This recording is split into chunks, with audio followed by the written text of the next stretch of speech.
El bovino es el que tiene adentro el Mycobacterium y él lo transmite a animales, a las personas, a los animales domésticos, a los animales silvestres y a las terneras. Las terneras son nuestras futuras vacas. Entonces, cuidémosla dándole lo mejor. Y lo mejor no es darle leches de vacas con tuberculosis, ni leches tampoco de vacas con antibióticos, ni leches de vacas en tratamientos o mastíticas. A nuestras futuras vacas démosle lo mejor. Usemos o leche pasteurizada o sustituto lácteo, pero no leche de vacas positivas, porque vamos a mantener la infección en forma permanente y la vamos a aumentar dentro del establecimiento. Cuando uno empieza un saneamiento, si decide usar un sustituto, leche pasteurizada, empiecen con las terneras. Y esas terneras, manténganlas siempre aisladas. No mezclarlas con las vaquillonas, no mezclarlas con la vaca. Y ustedes cuando llegue a vaquillona, la incorporen al rodeo, tienen que ser todas negativas. No estuvieron en contacto con la fuente de infección.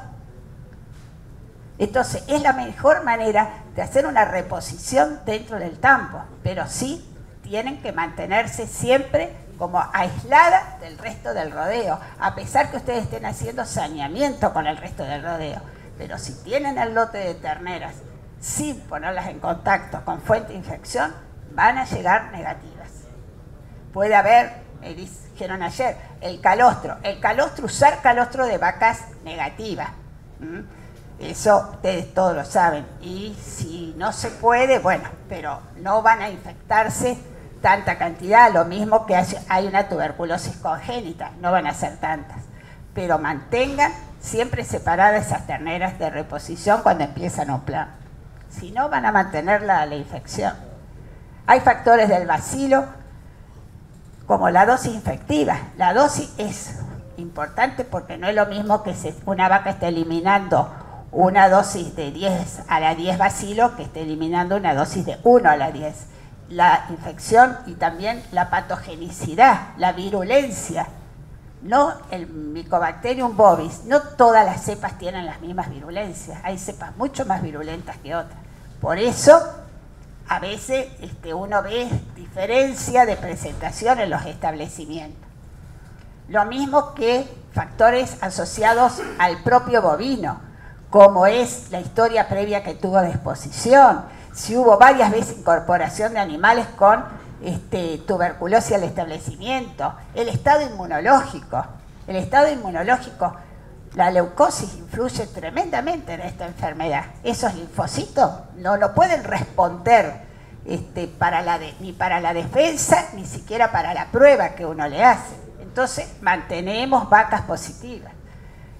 Hay una resistencia heredable a la tuberculosis que están los macrófagos, lo mismo que hay resistencia heredable a la leucosis, todos ustedes lo saben, y bueno, la vaca, el bovino que tiene esa resistencia heredable va a ser más difícil que se infecte.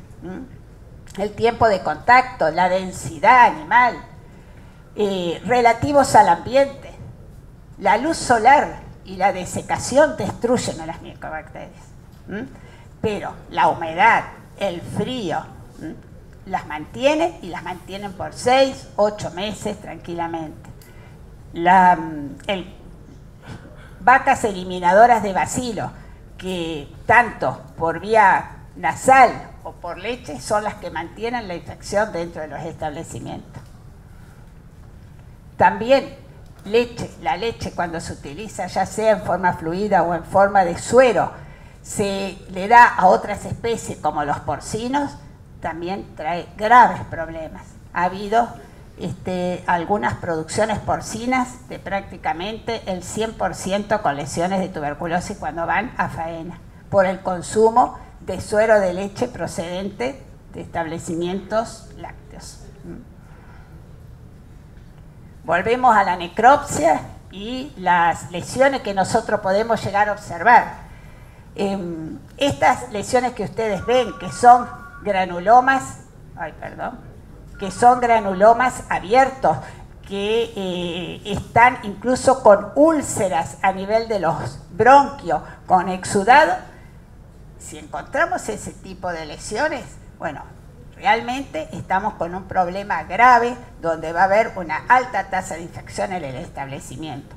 Estas lesiones cada vez se ven menos frecuentemente. ¿Por qué? Porque venimos haciendo el saneamiento, las detectamos a estas vacas y ya se fueron a faena. Esto hace 4 o 5 años veíamos frecuentemente. Cada vez vemos menos este tipo de lesiones. Justamente porque se ha venido trabajando y todas son lesiones crónicas de mucho tiempo de evolución. Y bueno, y ojalá que cada vez las veamos con menor frecuencia. Lo mismo que estas lesiones, que son, fíjense, todo un ganglio linfático afectado, con necrosis gaseosa, secas, lesiones a nivel de las serosas, son lesiones crónicas, lo mismo que acá, que hay como una forma, todo este material gaseoso, muchas veces cuando el animal tiene una reinfección endógena, o sea, pasa a una tuberculosis secundaria porque hace una diseminación vía hematógena o vía linfática, hay una fluidificación. Entonces, por ahí ustedes pueden llegar a encontrar que las lesiones de esa necrosis gaseosa no son tan secas como esta, el calcium que tiene el calcio, sino que tienen un aspecto más purulento. Bueno, eso le está indicando que hay una reactivación dentro del animal, ¿sí? Y que está eliminando. Entonces también aporta información. Este tipo de lesiones, ¿sí? Lesiones diseminadas,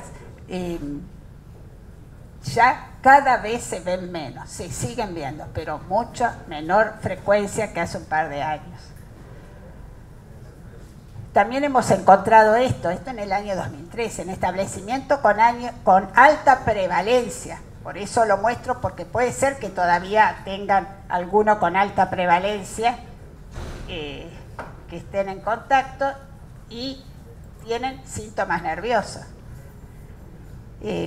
No sabíamos que este establecimiento tenía tuberculosis, pero cuando se le hizo, lo trajeron por sintomatología nerviosa, pero cuando le hicimos necropsia, este animal tenía una meningitis tuberculosa. Preguntamos si había tuberculosis en el establecimiento y nos dijeron que había más de un 20% de vacas positivas. Entonces, eso es tasa infectiva alta, ¿m? Y por lo visto una micobacteria muy patógena. Las dos cosas se unieron, porque no es frecuente ver este tipo de lesiones, pero acá se unieron y provocaron esto. Tiene que atravesar la barrera hematoencefálica y tiene que ser una tasa infectiva muy alta para hacerlo. Por eso es que ocurren estos casos. En terneros, ustedes muchos los conocen, a Sergio Garbacho, Carlos Garro han estado haciendo muchos trabajos y han visto, fíjense, en diferentes edades, de 90 días, 150, 120, lesiones en todos los ganglios, retrofaringio, traqueobronquiales, mediastínicos, hepáticos, mesentéricos, y son animales jóvenes. Entonces, y estos se infectaron a través de la leche. No es que se han infectado a través o de contacto con la madre. Otro trabajo que estamos haciendo es con probando algunos test de ELISA. Muchos de ustedes están en contacto con el INTA de Castelar, saben que hay varios equipos que están trabajando en tuberculosis, pero hay dos que están desarrollando test de ELISA. El test de ELISA se hace para medir anticuerpos. En esta enfermedad no sirve para el diagnóstico, pero sí puede llegar a ayudarnos para identificar animales anérgicos dentro del establecimiento. Entonces, ese test de ELISA solamente nos va a dar positivo en animales que tienen lesiones diseminadas y graves, donde no puede responder con una inmunidad mediada por célula a la prueba tuberculínica, pero sí genera, como tienen micobacterias circulando, generan algunos anticuerpos o antígenos a veces. Entonces esos ELISA pueden medir una de las dos cosas. Entonces el ELISA solamente hay que hacerlo a los animales negativos a la prueba tuberculínica, porque esos pueden llegar a darnos algún indicio de si hay estos animales anérgicos. El animal positivo a la tuberculina, no, solamente en los negativos. Esta vaca daba negativa a la tuberculina desde hacía 3 años. Preguntamos registros anteriores, no había, tenía 6 años. 3 años dando negativa. Sin embargo, en el rodeo la enfermedad aparecía siempre, 6, 7, 8. Cada vez que hacían la prueba tuberculínica aparecían animales. Y nosotros decíamos, hay anérgicos, hay anérgicos, hay anérgicos. Hay alguno que está eliminando, si no, no puede ser tu proceso. Bueno, probamos este test de ELISA y este animal nos dio positivo al ELISA. Cuando abrimos tenía tuberculosis en el útero, o sea, tenía en todos los órganos, pero tenía en el útero y también tenía en la glándula mamaria. Realmente son casos crónicos y que nos mantienen la infección dentro del establecimiento.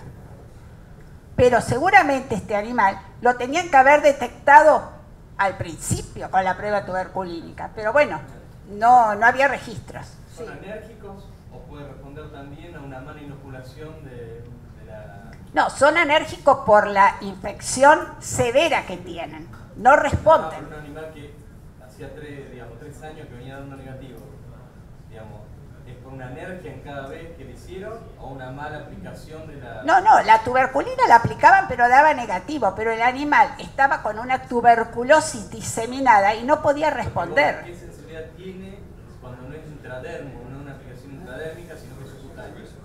¿Cómo subcutánea? No. Yo les digo, aunque ustedes apliquen subcutánea, una reacción siempre va a haber. La reacción cuando uno la aplica subcutánea es difusa y muchas veces no le llevan el apunte, pero ténganlo en cuenta, porque el animal respondió. El animal respondió. Si no responde. Si ustedes hagan la prueba sobre algún animal negativo, ponerle subcutánea, no va a responder, pero si tiene tuberculosis y responde, es porque realmente está infectado. A pesar que sea subcutánea. No es la mejor respuesta para medir. Por eso hay que hacer la intradérmica, pero muchas veces se nos va subcutánea. Pero ténganlo en cuenta. Y sobre todo, si tienen otros animales positivos dentro del establecimiento. Con más razón. Bueno, a medida que bajamos la prevalencia, es lo que nos vamos a ir encontrando. Lesiones pequeñas, a veces difícilmente visibles, incluso hasta en la faena.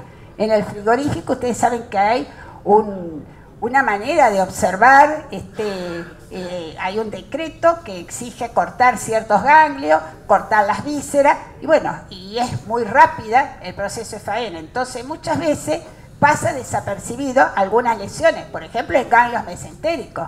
Los ganglios mesentéricos se cortan 2 o 3, pero no todos. Entonces uno por ahí puede tener una lesión y no llegar a detectarse.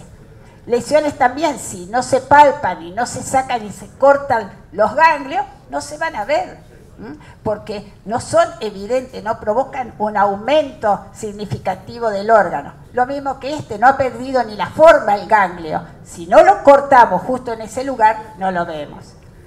Entonces, hay que hacer cortes seriados para tratar de detectar pequeñas lesiones que puedan estar. Entonces en el frigorífico pasan desapercibibles.